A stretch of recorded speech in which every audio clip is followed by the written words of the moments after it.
Mantra Monday. I hope you're doing well.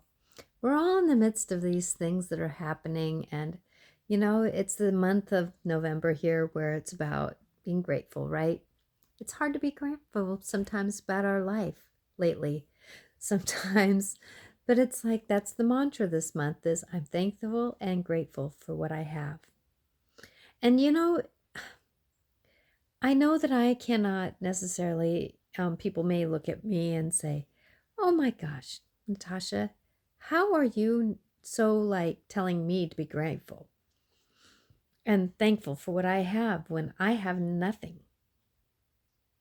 Well, we all have a story. I know I have mine.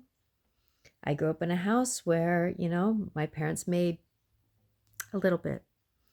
And I moved 7 times in 3 years, homeless most of those times because my ex wouldn't pay the rent.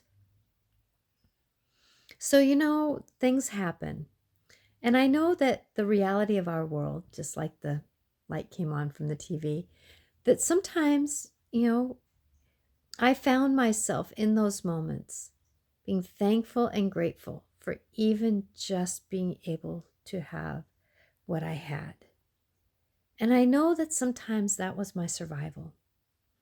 And I know for me, when I was going through the grief process and I lost all my family in 7 years. My dad, my mom, my uncle, my mom's brother, and my grandparents on one side of the family. Almost every other year or every 2 years there for a little while, that depression was hitting me so heavily that, it's like I found that I had to be grateful even for my little toe, because that was my story at that time, was that things were going away from me instead of me gaining things. Yes, I was gaining kids at that time. I was gaining my life at that time. But the thing is, though, being thankful and grateful for what you have can save you sometimes in the realities we live in. May blessings be with you in your journey, and know that you are so loved.